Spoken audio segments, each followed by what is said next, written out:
Hi guys, I'm back. Yes, I am back. Thank you for coming to view me. That's been very helpful for me. You guys are personally actually really helping me. Um, if some people think I'm here because I need the subscribers, I need the views, etc. Well, I'm gonna go into the definition of what I'm all about so that you can understand why this I am Myra topic is helping me, and I've been saying it over and again that Myra is actually helping me. He is, I said again, he is the Jesus Christ of YouTube.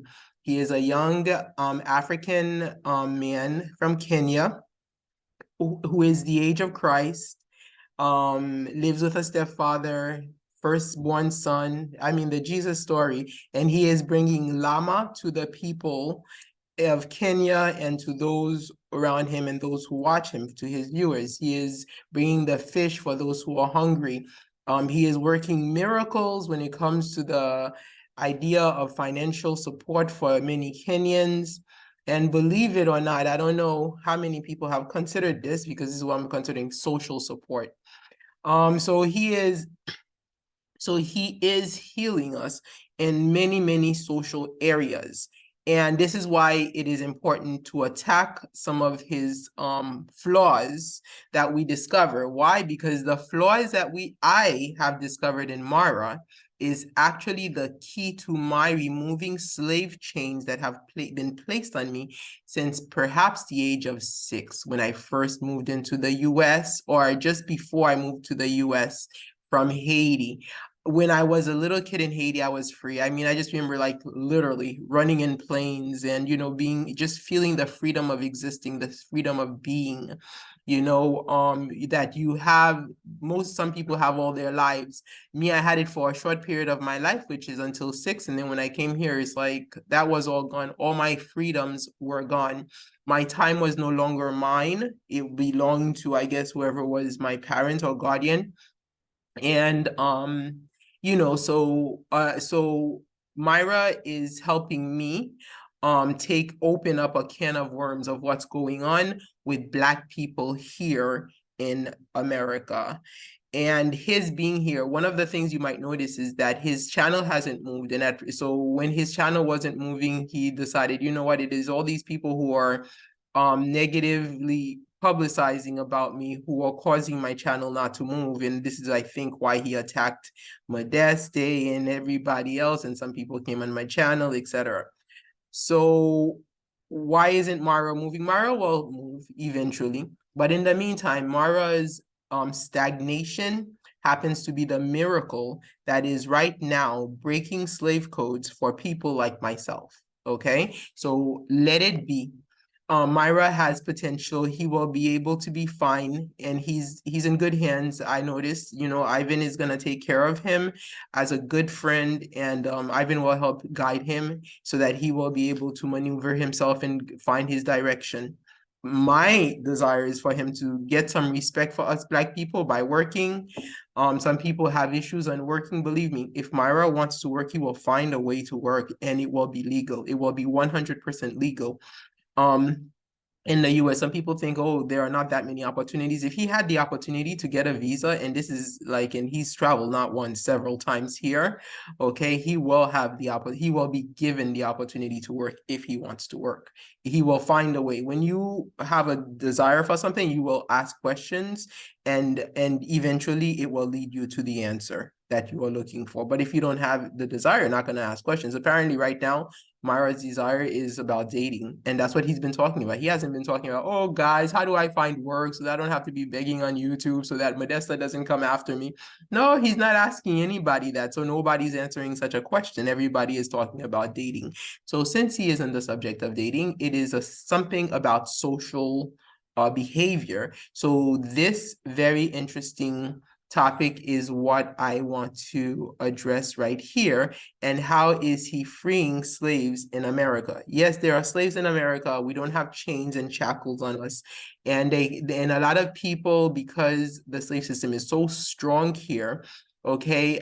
They will attack us when we talk about it, because then they say that we are in a mental slavery. That is, we enslave ourselves and we need to free our own selves.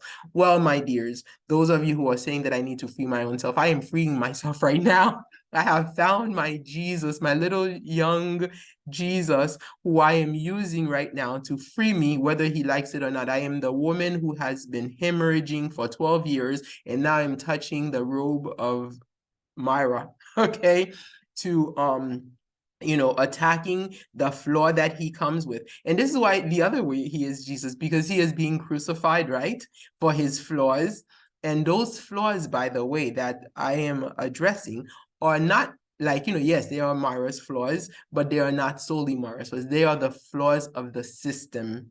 Okay. And he comes into the system. I don't know how much he knows the system, but he is magnifying, I guess, the flaws of the system, because by certain Africans finding flaw in him, it allows the flaws of the system wherein I live in to come out so that I will be able to speak, because otherwise I didn't have a speaking platform, because I am a slave. Socially, there is nobody who would have listened to me until I say I am Myra, until I attack I am Myra, then people are listening to me. Nobody would listen to me. If you look at my views, I have a lot of videos that, I started back in 10 years ago when I visited my country, and a lot of people like the footage of my country, no matter what. I didn't expect that. I didn't put the videos to be seen. I put them because I didn't when I was in Haiti, I didn't have storage space on my computer. So I just I used Google as a storage place. And then the next thing I know, people started viewing them a lot. So there is like 50,000 views. But if you notice the comments, they were not pleasant, and they were few. But right now, when I mention Myra, I am being given the chance to speak. I am not even making footage videos. I'm speaking, and people are actually listening to react. So I don't have that within my immediate society. This is what I'm talking about, slavery. It's not mental, it's very real. Okay. Within my society, people never allowed me to speak ever since I graduated college. Before I graduated college, and showed a lot of potential, by the way. I used to have students in my classes who used to come to me, ask me for help with math, etc. And I used to have, actually, because of that, I had study groups. But in college, I didn't have that. And in post-college, the system was created for me not to survive. There are many things that inhibited the dark-skinned Black woman from surviving after college in my era. One of them was they already had stereotypes for us, like, they were like, if you sounded educated, they would call us loud. When, like, you would say something, because I had a powerful voice in my writing in college. So when I said certain things, it was powerful. So then, instead of saying that, okay, oh my God, what you're saying is correct, they would call me loud. If they couldn't call me loud, to shut me up, I mean, if they tell you you're loud, that means shut up, they would ignore me. They would ignore my speech, or there was something else that they engineered to shut me up, which is, if I said something that somebody found very profound, they would go and they would give credit to somebody else. Even my own writings, I remember back over 20 years ago, my first writing in Gettysburg College was called The Chains of Obsession. And I never got it published because I used to be afraid. I actually used to be afraid to put my work out there. And I never got it copywritten. So the next thing I know, after college, 1 year later, I'm working for an advertising firm, which didn't pay that much, and, I was sort of like I didn't have the energy to go out there and find my opportunities at the time. And I come home and I find it, and I open up the TV and they're advertising, they have a trailer for a movie. And the movie happens to be the title of my story, The Chains of Obsession, from college. From Gettysburg College, I wrote that my freshman year, The Chains of Obsession. And the school used to keep our manuscripts and mail them home. So I was thinking that the school would have it. I ended up calling the school to ask them for the manuscript. They never produced it to me. And I was never able, and I didn't have it copywritten at the time. So that from that time, I would copyright everything I wrote. But my art, I was being mocked with my own art of writing. So they took the Chains of Obsession. It was actually my story. They changed it a little bit by taking my female character, turning it into a male, and then the whole plot was my exact story. So my story was stolen and it was put in national television. I was in Newark, New Jersey at the time, and it was in fact put as a series. It was a 1 week series, The Chains of Obsession. That was me, Claudine Etienne, who wrote that story in Gettysburg College. And then about 5 years later, it came out on national television. And of course, I never got credit. Somebody else got the credit as being the writer. And then later on, I found that my voice was constantly being echoed. And then I was like a nobody, and everybody was being somebody while I was a nobody. And this also came up later with colorism when I started in 2007 doing the research. And then the next thing you know, somebody else came out and got a PhD from colorism while I remained like, the person who never said anything, the idiot, who is now, and the weird thing about it, when they take your ideas, okay, it's like they take your soul, of course, because they take your potential that you had for that, and they make it theirs. So then they take that piece of you when you engendered that idea, and then they make it theirs. And then the worst part about it is that then they start teaching you about it, and then you are, you live in a world where you're all alone because you're a dark-skinned Black woman. So there are so many mechanisms that they use to remove you from society. Like I was once in my mother's house and I was removed from the society in her own living room because my skin color was darker than the person who was removing me. And she used men. She would bring men constantly to the house. So that would put her on a pedestal, like Myra is doing with those women, to put her on a pedestal and belittle me as if I was some kind of common prostitute. And so for my honor, I left the house. And this is why I keep telling Myra, for his honor to work. Myra, please find work. It will bring honor to the work that you are doing, even though it is sort of like ironic that you are helping us. You are helping us in a very ironic way. I know that Myra is not consciously helping us, but he is helping us. He is helping me. He's helping Modeste. The other day when he put her picture on the thing, I mean, he just helped. Hopefully she will blow up, because whenever Myra talks badly about somebody, look at Uncle Mo, how he basically started talking. He and Dee, they sat there in their little live, I think they had, and talked so badly about Uncle Mo. And that made people so irate that they started running to Uncle Mo. And now Uncle Mo has this beautiful channel that he's developing, and he's doing it well on his own. So Myra is helping us in a very ironic way.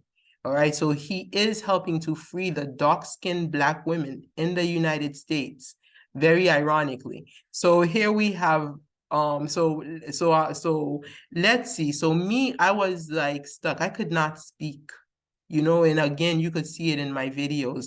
The Haitians, they are so racist and colorist. When they see somebody like me making it, they came and said, oh, now we have journalists, and they very sarcastically. So they were very sarcastic. And I have footage of, images of the daughter of the late president who they killed. I think it was around the same time that Myra from Colombia went to Haiti also, so I don't know if Myra knows anything about the killing of Jovenel Moise, because they had hired the mulatto Haitians, these are the mixed race Haitians, hired Colombians. And this is where the last president before Jovenel happened to have married a Colombian woman. His name was Michel Martelly. His wife is Spanish. She is Colombian. And he married her. So now the second president that comes after him, which is Jovenel, he is killed by Colombians who came to Haiti on a mission to assassinate the president. And So then, then you have this this whole Spanish thing happening with the racism. And how does it come in Haiti? All right, you have the Dominicans on one side, which I experienced. I experienced the racism from the Dominican part, because even after I was removed from my mother's house, okay, because of the color of my skin, with this girl bringing in men to put me down after I graduated college, and she had no degree, by the way. Um, I bought my house for my honor. So then my mother's friend, brought in her Dominican lover, um if her Dominican lover's son, I guess her son was the lover of Dominican women.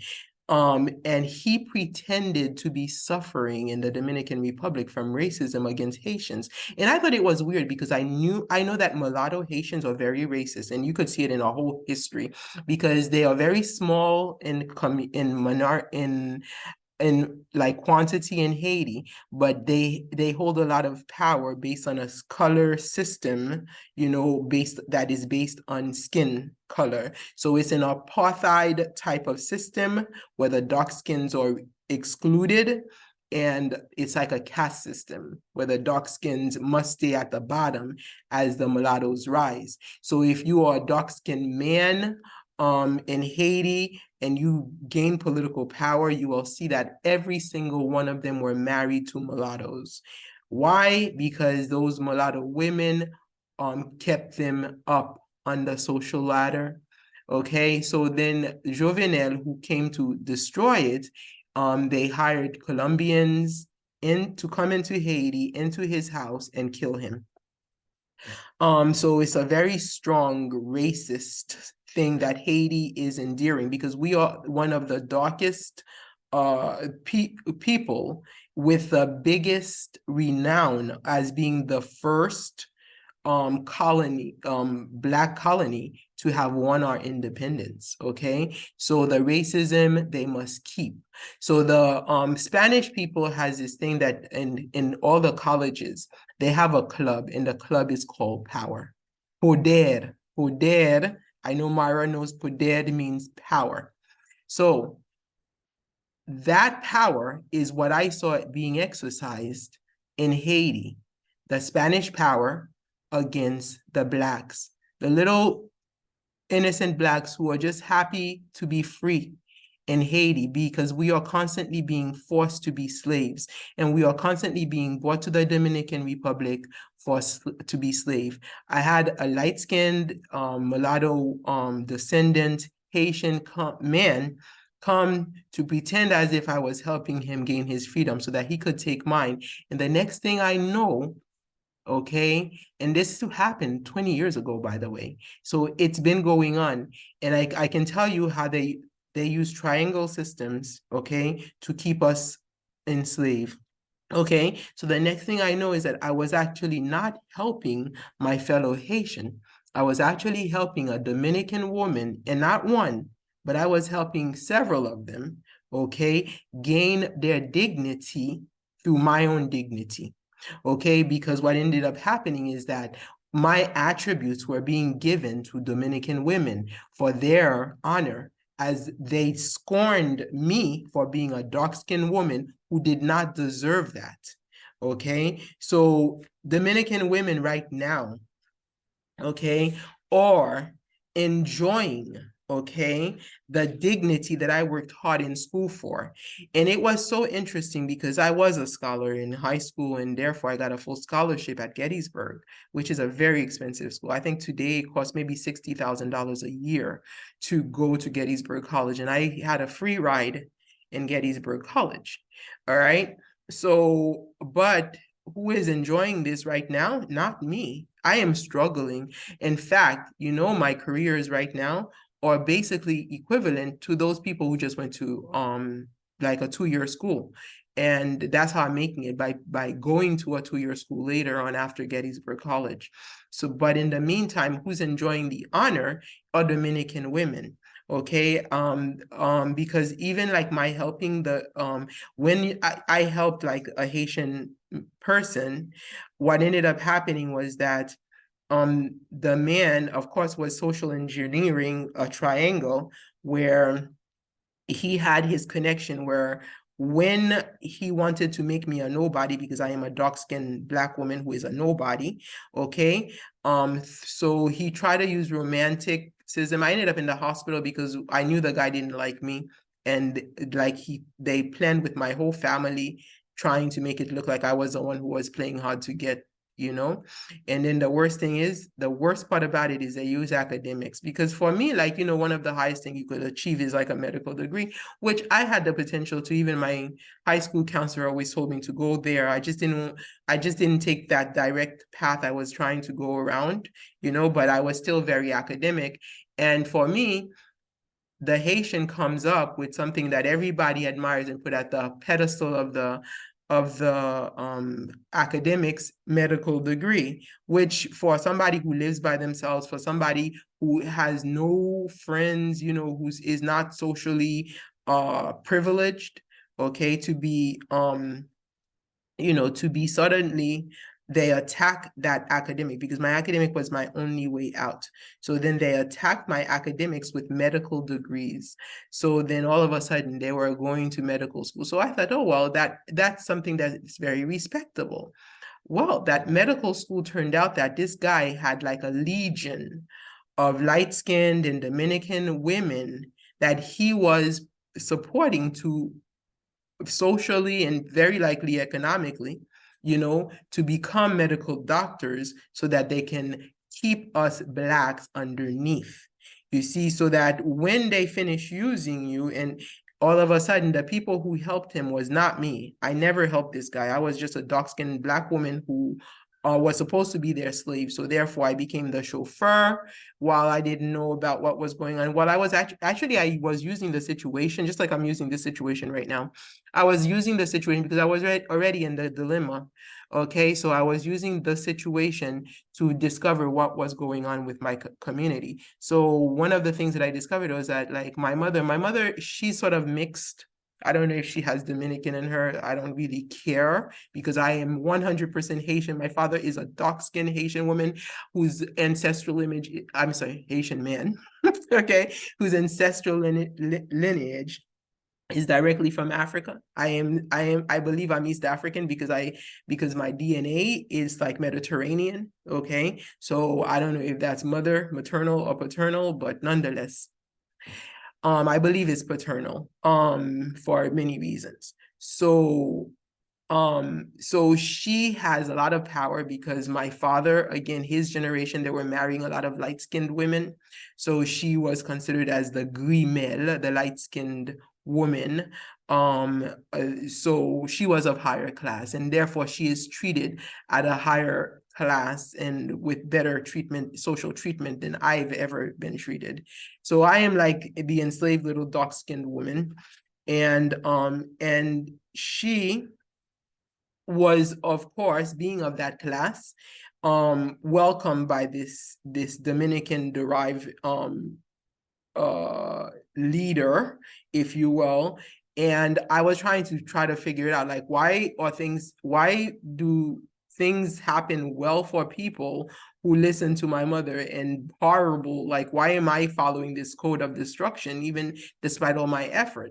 So I decided, let me try to listen to what this lady says. Let me try to follow her and see where the codes will lead me. If it's going to lead me to a way out, or if it's going to lead me deeper. Well, it's actually led me deeper in the hole, because that was the pathway that I was supposed to follow. I was supposed to go in the hole of slavery.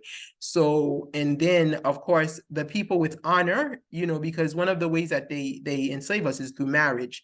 So what they do to the dark-skinned women, at least what they try to do with me, was they would marry me with some man who had no ambition whatsoever in life. Even though, guys, I'm a full scholar, okay? Gettysburg College came to my high school to get me. I didn't even know about them. They came to my high school to get me because of my scholarship abilities, okay? So I'm a full scholar, full potential in the US. So rather than like, if you're gonna try to match me with somebody who's, scholastically inclined. Don't match me with somebody who has no interest in school. So that was one way to try to diminish you. And no, not only that, then they would get somebody who's much older than you, maybe like a father figure, and then try to see, okay, if this person will deter her from going to school.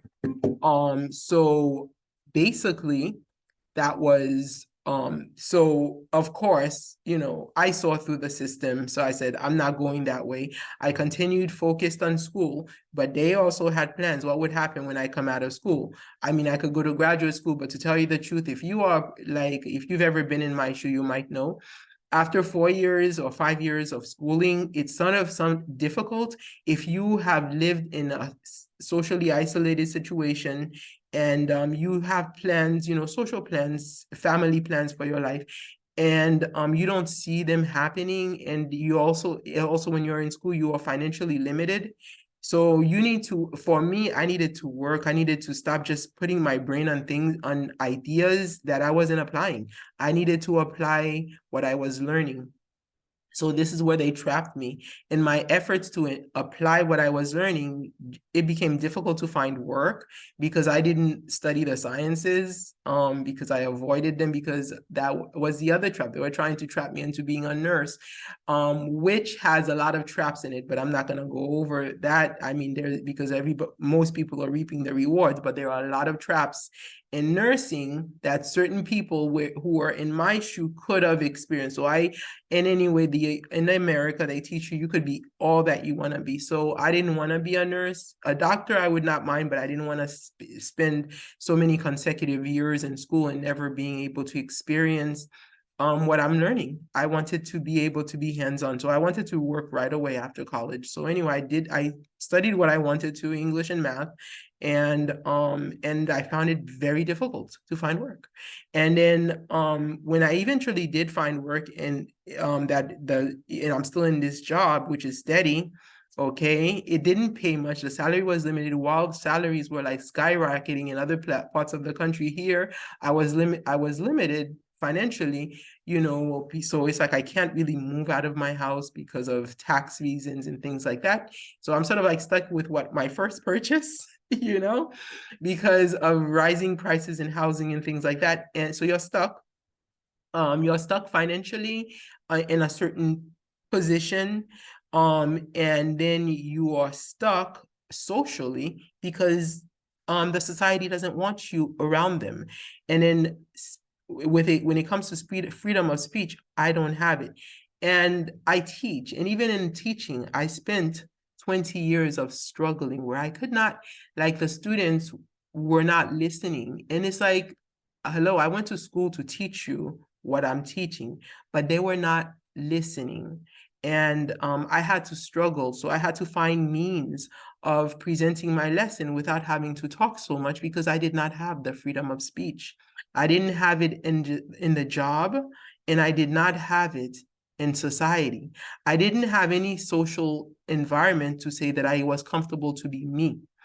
As far as family is concerned, they were racist. So the way that they worked it is this: if you were able to marry light-skinned, okay, like, to become like a mulatto, to become interracial, you are well accepted. Okay, so that was the social engineering. So this is the other thing, like, the idea was, and then of course, if you're not married at all, you are excluded. So family was being used to exclude, religion was being used to exclude. There are many systems that are being used to exclude. So you become a slave, because if you want to be part of society, you either serve the privilege, which are usually light-skinned people, or you will be excluded from society. And then when you serve them, they will never let you be their equal. You only speak when they want you to speak. Okay, so Myra coming here, and he is stagnant right now. Okay, his channel hasn't moved for like a whole week now. Okay, he is allowing me to speak against the practice that he has been doing and spreading, as he becomes stagnant here in the US, I can speak against it and therefore speak against the very system that has removed my own freedom as a human being, my freedom of speech and expression, and my freedom to live a normal life like every other woman, even the Spanish women. Now here is Myra, okay, acting in a manner like the colorist would act. Okay, so this is what I'm attacking. This is how the colorists act, because a lot of times we don't see it. And this is why somebody like me could die and nobody would even acknowledge that, you know what, there was a Shakespeare who was murdered socially, okay, from a very racist and colorist system that we all deny. We don't want to hear about, you know? So Myra is popular. One of the reasons that make him popular is his interactions with Spanish women. Unfortunately, or for him, but fortunately for us, he has not met that match that would allow him to destroy Black women in the manner that Black men here in the United States have been destroying Black women, calling us loud, excluding us from society, from speaking, because we do not look like other women with European features. We don't have that. So therefore, everything that define us as Black women, everything that defines our culture, they remove from us. And then very slowly, they are giving those things of us, of ours, to Spanish women. Well, for me, it's to Spanish women that they gave it. Okay, so they come, like for me, they sneak because I already know that Blacks are racist, so I would have stayed away. But they came through my family, like through my mother, and they sneakily came to steal my spirit. This is the voodoo. This is voodoo. This is light-skinned people, light-skinned Haitian people voodoo. And then you think it's the Dominicans. No, no, no, no, no. The Dominicans are at fault because they are happily receiving the essence and the spirits of dark-skinned Haitian women from racist Haitian men. Like the Dominican women who ended up using children because now they are proud and honorable mothers of Haitian men's children, okay? And then me, the scholar whose spirit they had stolen, okay? Who am I? I'm not a scholar. I'm a dark-skinned Haitian woman. I am supposed to be a slave, and I am supposed to be casted as they deem, as a prostitute. I am the Black woman who is trying to destroy the happy family of light-skinned Haitian men or dark-skinned Haitian men and their Dominican women and their Spanish women, because I am speaking against their using and manipulating us to empower Spanish women. Okay, so here we go. This is Myra right now, and this is where I'm like, Ivan, thank you. This is Myra, okay, realizing that Modeste is becoming powerful because she is using his platform to point out his flaws. And those flaws, Modeste is a satirist. She is creating satire, okay? Because what is satire? Satire is when you take a flaw of society and you make it funny so that people can see the problems. So Modeste is using satire to help us see the flaws of Mara, and those flaws are healing people like me by being able to speak about it, because satire is when you cannot speak about something, so you have to make it funny so that people will listen. So here is Myra, okay, presenting the ideal behavior of the Haitian man. So he is in a society where you have a Black woman who is now taking his content, okay, and bringing out the flaws which are destroying Black women, and she brings it out, right? So she takes it and she brings it out. So Myra is upset and wants to destroy her for it, because a Black woman has no right to benefit from him, Okay, not if he doesn't let you. So he will pick, it's the slave system right there. I will pick who I want to be my slaves. You can't come and try like me, who's saying I'm touching the right robe of Myra. I have no right, okay, to come and try to talk. And then he might say, well, it's because you're talking badly about me. Well, that is the way that we slaves have to be able to get help. Because if we were to go to ask you for help, we had no help, okay? But as soon as we use satire, we are able to touch the robe, okay, of the source of power that you have. So nonetheless, he is trying to destroy Modeste. And what does he use as his triangle? He is using the Colombian girl, okay, to try to give her the power, and as he tries to take it away from Modeste. Okay, got it? He is taking power away from Modeste, the Black African woman, to give to a Colombian girl by asking her to open up a YouTube channel, so that YouTube channel, okay, can help continue empowering, okay, Spanish women, as it destroys the Black women, okay, who are trying to find freedom through his platform. Watch this. Community. You're looking tired. Colombian. You're looking tired. Your eyes are like. Oh yeah, I'm a little tipsy, but I'm okay. No, this is a very good conversation. Yeah. I think that Marwa, you picked a good subject here when it comes to dating, because As an immigrant, it's different, and this is a big country. guys, when we say an immigrant is people who have moved to United States and they are not used to the culture here, so it's them struggling. Vanessa is from Colombia, for those guys who are joining here. And Vanessa, we're gonna open here a YouTube channel, I feel. If I can interrupt real quick, Yes. before we talk about YouTube, Yeah. let me turn this camera around and ask you, Marwa, Yeah. how is dating for you, being African from Kenya, coming here? Yeah. And you're a very unique individual because you see the world, you have a lot of experiences. Yeah. How is dating for you out here? I feel it's very difficult, and the reason is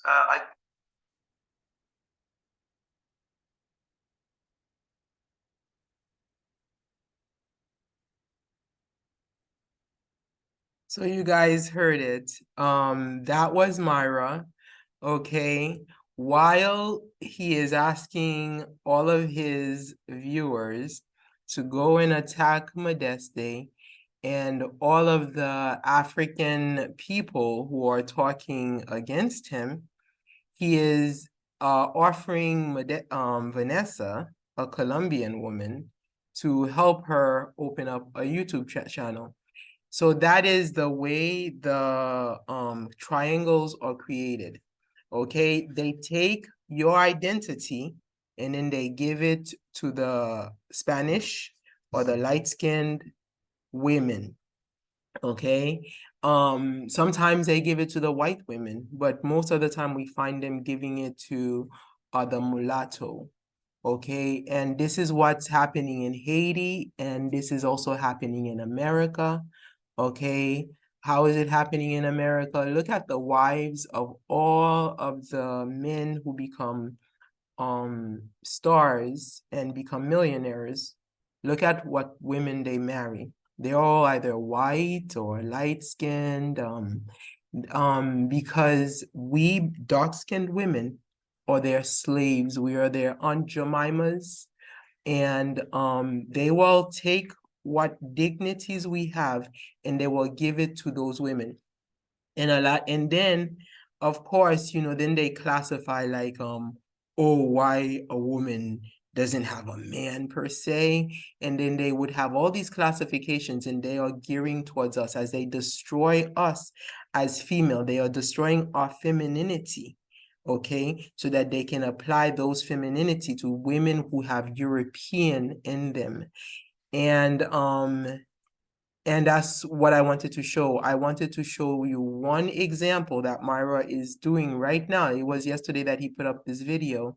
Just one example, okay, of how colorism works in America. You see this one little example, it means so much because most of the time, these people are very powerful socially. You have to realize the colorist is very powerful. The colorist how are they powerful? They are socially powerful. They have a lot of people going for them. They have a lot of whites going for them. They definitely have the Latinos going for them. Then they have the light skins who are definitely behind them, because the light skinned Haitian person, for example, cannot stand it when a dark skinned person comes out and calls them racist, okay? And then in Haiti, they are white. Okay, these light-skinned people are white in Haiti, and they have power over the blacks. But here in the United States, because at one point, like when I was young, okay, there was a lot of opportunities for blacks. So like, blacks had full scholarships to go to school, and then they had the government was just helping us in businesses, start businesses and etc. So these light-skinned people, they realize that, you know what, they want that power, they want the money. So then all of a sudden, when they come into the United States, they're African Americans. They will identify themselves as blacks because that's where the power and the money is. So wherever the opportunity is, they become black. And then because they are socially more powerful than the blacks, they end up actually taking everything for themselves, and they will not share with you. In fact, they want you to be under them, okay? So that's how it works. Well, in Haiti, they don't have to, they don't have to assume, because the French already left all their properties for them, and consequently, they become the slave owners, the ones who have the reste avec. And then not only did the French leave them property, also the politicians, as soon as they gain some political power, who do they go? They will go and take some mulatto woman or very light-skinned woman, and they will give them the money, through marriage, okay? And then the honor and the glory. So you don't have to, as a Black Haitian person, for example, you don't have to go out there and sell yourself as a prostitute to be called a prostitute. All you have to do is go to a church and be humble in a church, and they will kick you out for being Black, okay? Because if you notice, even most of the pastors' wives, they are of the mulatto class. And the reason why it's happening is because nobody can speak about it. We are slaves. How dare us talk about the system? Right now, Myra gave us the freedom to talk about the system because of his reputation. Myra is my Donald Trump.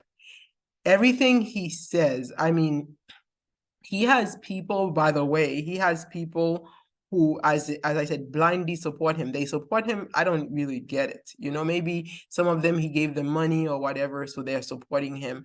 And others are supporting him because they're afraid that, if they don't support Myra, they're not going to be successful, because Myra is their avenue for success. So they're afraid to be rejected by Myra. But in the meantime, for me, having Myra's rejection is also very powerful to systems where we were always rejected anyway. So what do we have to lose by being rejected by one more person? So it turns out that there are enough people who are so angry at Myra, okay, that his rejection actually empowers us. So it helps. So Myra is paradoxically helping not only those who are afraid to deny him, but he is also helping those who are talking about his flaws. So his flaw is that he is a colorist, okay? Here he is practicing one example of how colorism practice, because you can't say, oh my God, Myra is talking badly about Black women. He is calling us loud. Oh no, he's not doing that. Okay, what he is doing is he is saying, I'm minding my own business. I like my Latin women. I like my mixed women. I like my Asian women. And why are you guys talking badly about me? I'm not doing anything wrong to you. I'm not doing anything wrong to your mom. I'm not doing anything wrong to your family. Why are you guys coming out against me?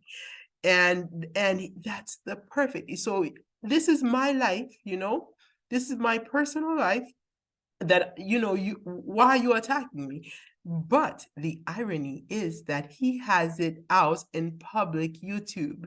And when you take something and you put it in the public square, okay, when you put it in the public square, you don't know how, you know, the effect of it is going to be, you know, like big. So the effect is going to be big. So yeah, it is your own business who you like, but because you're doing it in public, you effectively put the colorist on the pedestal. And this is why I am so grateful to you, Marwa. You are putting the colorist on the pedestal. We are all seeing it through your flaws. So this is how Marwa is helping us. And this is why I'm coming out against Marwa. So here again, as I said, he is showing you this is what the colorists will do because they are using their social power to destroy somebody like Modesta, or even like me who's like a nobody, okay? But the irony of it is now that Modeste has enough followers, okay, to help us come out and say, we are slaves. I am a slave in the America. I do not have the power to speak. Okay, I don't have that freedom. But Modeste is saying, here's a slave.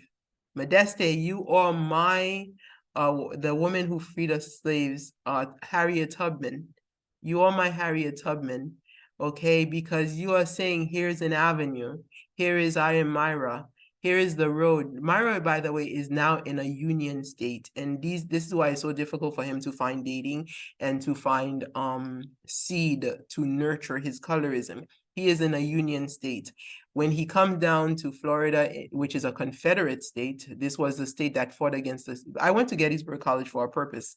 That's where the Civil War was fought. That's where they fought to free the slaves. Okay, so the Florida was a Confederate state. It was fighting to keep to continue slavery because slavery was bringing a lot of money. All right, it was bringing a lot of money to the colonists, because, you know, through cotton, through farming, the slaves were doing all that. The slaves were we blacks, we slaves, we were the machines, we were the what is now the tractors and the equipment that was making it possible for these people to earn good living. Okay.